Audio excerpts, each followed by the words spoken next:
I want to first thank the author, my joint author on this bill, for all of his hard work, and all of the members of the Affordability Working Group who invested time and energy in this bill. You know, my point on this is that this is about investing in people. This is about saying that the other side of affordability is anti-poverty.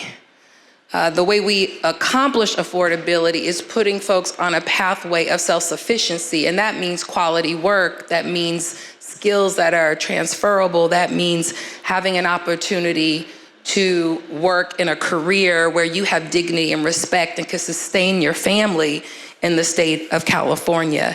As chair of the Senate Labor Committee and also appointee to the California Workforce Development Board, I know what good access means.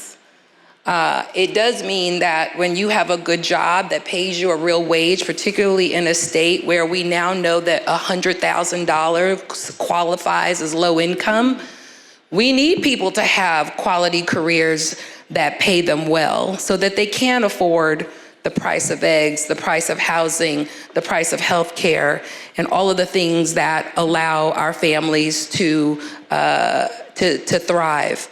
I strongly believe that we have to invest in workforce and be intentional about the kind of workforce that we are investing in the state of California.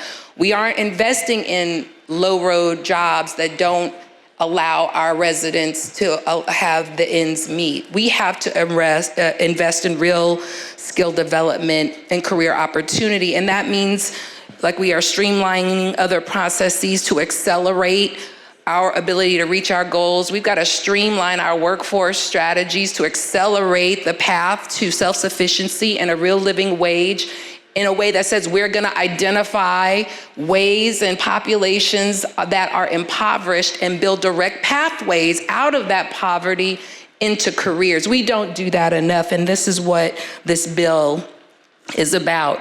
I want to also, lift up the point that in response to the over $1 trillion in federal infrastructure investments that this legislature had made clear commitments to build pathways to, now those dollars are in jeopardy. We don't have those investments. We will not have those jobs to take thousands, tens of thousands of our community members into quality jobs because of this federal administration. So we damn sure need to figure out how the state of California is going to make up for that as people are, again, unable to afford the basic things that they need in life. This is what this bill is about. Affordability, we want to do more on affordability. I have been in that working group, and we have talked into the wee hours about what people need to afford to live in California and what we can do. But again, our state is in fiscal crisis as we are staring down the barrel of these cuts that are going to make Californians suffer. Our people are going to suffer. So yeah, we're trying to figure out what can we do with what we have to make a difference in the lives of working people. And again, look at opportunities to turn anti-poverty workforce strategies into self-sustainability. SB 638 builds on that commitment by not only creating new pathways in workforce, but ensuring those pathways are inclusive, data-driven, and rooted in equity. And I want, again, to thank the author for working closely with me to strengthen this bill in collaboration. We added an equity and accountability subcommittee to the new coordinating body, and it's a meaningful step to ensure an implementation that stays focused and intentional on including our most vulnerable populations in pathways to jobs that exist that help to sustain them and their families. We know that the outcomes will make a difference in the immediate future for these families, but for generations to come, and I respectfully ask for your aye vote.